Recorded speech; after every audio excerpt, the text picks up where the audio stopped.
Oke, halo semua. Nama saya Revan Yeskia Santirta dari Prodi Teknologi Industri Pertanian dengan NIM 2410521103 dan 6. Oke, jadi pada kesempatan kali ini ya, saya itu ada diberikan tantangan tugas dari Pak Arnata mata kuliah Statistika Industri. Jadi di sini saya mengolah data lah ya.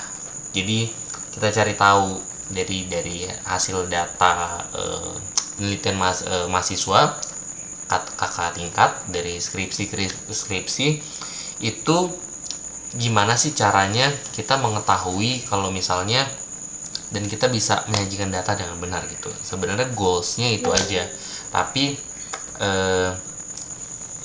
yang cukup menarik di sini ya, karena itu berkaitan dengan survei dan penelitian. Jadi gimana sih kita jadi saya punya barang, kita teliti 1 2 3 4, terus nanti itu berguna banget nanti untuk kita entah menyajikan data untuk skripsi, untuk laporan dan lain-lain. Jadi saya udah paham goalsnya untuk tujuannya ke depannya.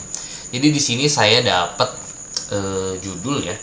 Judulnya itu pengaruh ukuran partikel dan lama ekstraksi terhadap karakteristik ekstrak warna alami buah pandan Pandanus tectorius. Jadi itu skripsi dari Kak Nimadiri Oka Antari tahun 2011, skripsinya 2015. Oke, good, cukup waktu, dia tepat waktu. Oke, berikut videonya Parnata. Terima kasih.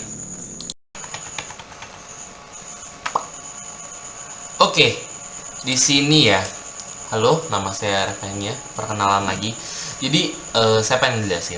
Jadi saya punya data dari Kak Nimade Rioka Antari. Judulnya pengaruh ukuran partikel dan lama ekstraksi terhadap karakteristik ekstra warna buah pandan. Jadi ini bisa kita bisa langsung tahu nih. Oh, dia ekstraksi buah ya. Apa kok warna buah pandan. Buah pandan kan yang waktu itu pernah dikasih tahu sama ada dosen di Bu Artini. Buah pandan pernah tahu deh, saya belum pernah lihat. Oke, jadi saya mau ngolah datanya gimana sih saya sajiin ya, untuk rata-rata sampai standar deviasinya itu bagus gitu ya. Jadi gunanya apa buat kita ngelihat trennya. Jadi ini saya bisa pakai SAM, bisa pakai langsung manual gini, cuma kan lama gitu kan. Bisa, cuma kalau mau pakai SAM pun boleh, bisa pakai SAM. Kita jumlahin dulu nih. Oh, dapat nih untuk P1. Nah, di sini saya lupa jelasin pengaruh ukuran partikel. Jadi ada penjelasannya. Ini ada perlakuan kode-kode, yaitu untuk P1 itu untuk partikel, P-nya, untuk L itu untuk lama ekstraksi. P1 itu 40 mesh, P2 itu 60 mesh, dan L1, L2, L3 masing-masing 3, 5, sampai 7 jam. Nah, itu buat apa? Nanti coba di akhir ya. Kita kerjain dulu nih. Wah, average. Gimana nih average? Dari mana, Rev? Dapat average. Oke, di sini. Wih, keren ya. Kok bisa ada gitu warna-warnanya. Jadi kita taruh di sini. Nanti ada conditional formatting. Nah, untuk rata-rata kenapa saya pakai ini? Jadi pokoknya di atas 4 dan 3,5 itu saya udah makin tebel warnanya. Kalau di sini itu makin thick, kalau misalnya di sini itu juga dia makin thick juga warnanya, tapi ada grafiknya yang menentukan. Nah, untuk standar deviasi ini jumlah rata-rata ya bolehlah kita ini aja. Siapa yang tahu, siapa yang mau. Oh iya, lupa pakai SAM gitu ya.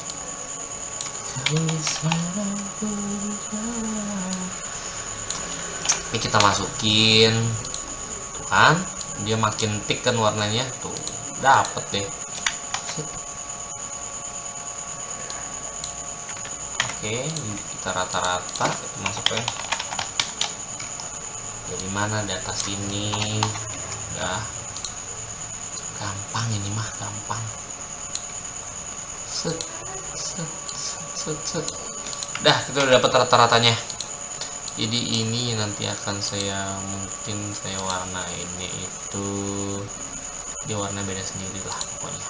Jadi tapi ini tabelnya ini kan udah masuk ke itu kan dari formatting tabelnya. Oke, nah untuk standar deviasi kita masukin rumusnya STDF dari kelompok 1 sampai 3 itu berarti kakak ini tuh melakukan 3 kali percobaan. Oh STDF, waduh kenapa ini? Ada cara gampangnya. Ini berarti formattingnya kita pakai angka, petik aja langsung jebret kan. Sebelumnya terima kasih untuk Pak Arnata ya. Kenapa? Karena udah ngasih tugas kalau misalnya cara kita penyajian data tuh seperti ini dan lain-lain. Oke, kita udah dapat jumlah rata-rata sampai standar deviasinya. Jadi kita peroleh untuk 40 mesh 3 jam itu jumlahnya itu 9,78, rata-rata 3,26. Bisa kita lihat dan standar deviasinya itu 0,44. Nah, standar deviasi itu penting ya. Jadi standar deviasi itu untuk dispersi lah. Jadi untuk di keragaman datanya itu kita menentukan. Nah, nanti bisa kita cek tuh ya. Itu penting untuk keseragaman datanya dan penyajian. Nah, di sini saya mau coba deh bikin tabel. Kenapa? Biasanya kan kita bikin udahlah bikin tabelnya langsung insert, klik kanan insert gitu kan, langsung insert tabel, kelar kan gitu kan. Cuma nggak bisa, memang nggak bisa. Jadi kita langsung ke insert, bikin tabelnya yang kalau di Arnata arahin itu kita pilih yang 2 dimensi. Nah, itu dari berarti kita klik kanan, klik kanan, habis itu select data, add, itu series name namanya rata-rata, ini series value kita hapus deh. Boleh kita pakai yang ini. Oke, is oke. Nah, mantap, cakep. Nah, ini nih kita udah dapet ini untuk tabel rata-ratanya. Rata-rata sebenarnya ini tabel rata-rata sih untuk melihat gitu ya. Warna, ekstraksi,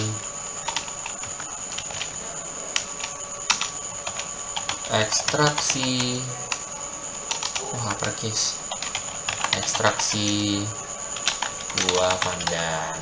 Nah, udah deh. Nah, habis itu ini kurang nih penjelasannya nih, penyajiannya belum oke nih, nggak enak nih dilihat nih.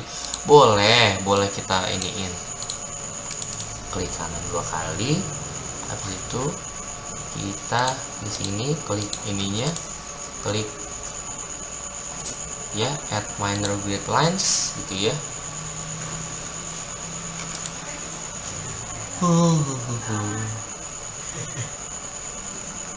Oh iya, benar, ini di sini ya. Insert, chart design, chart element, axis title, primary horizontal, ininya ini untuk perlakuan.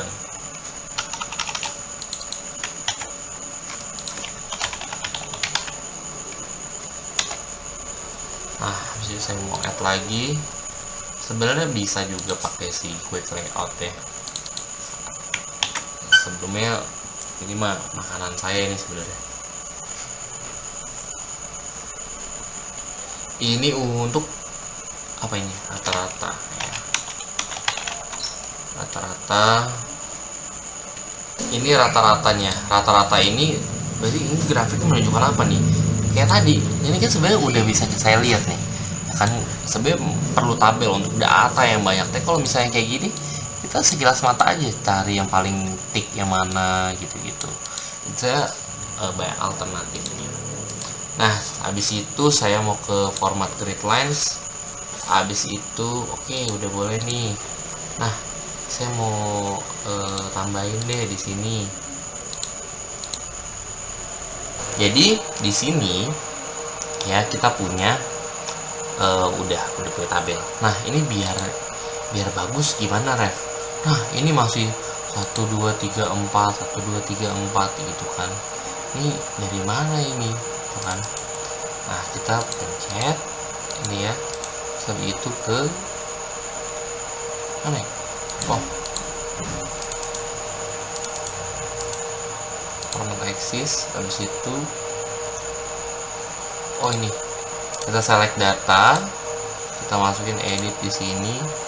Nah ini cuma satu ini.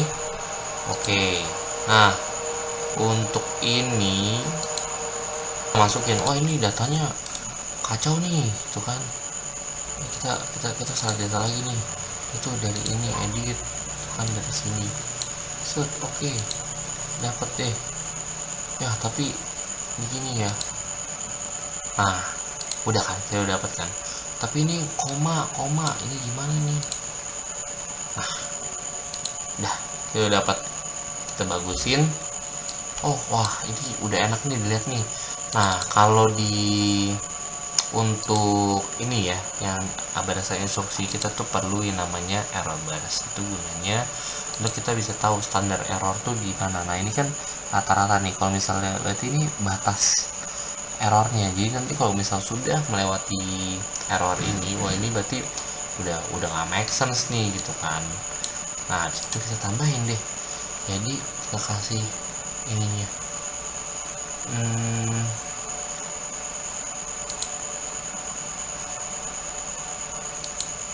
Nah, oke udah.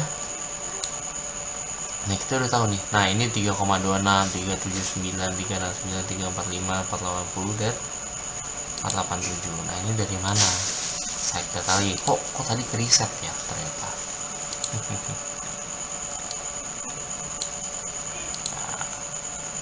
Clear, aman.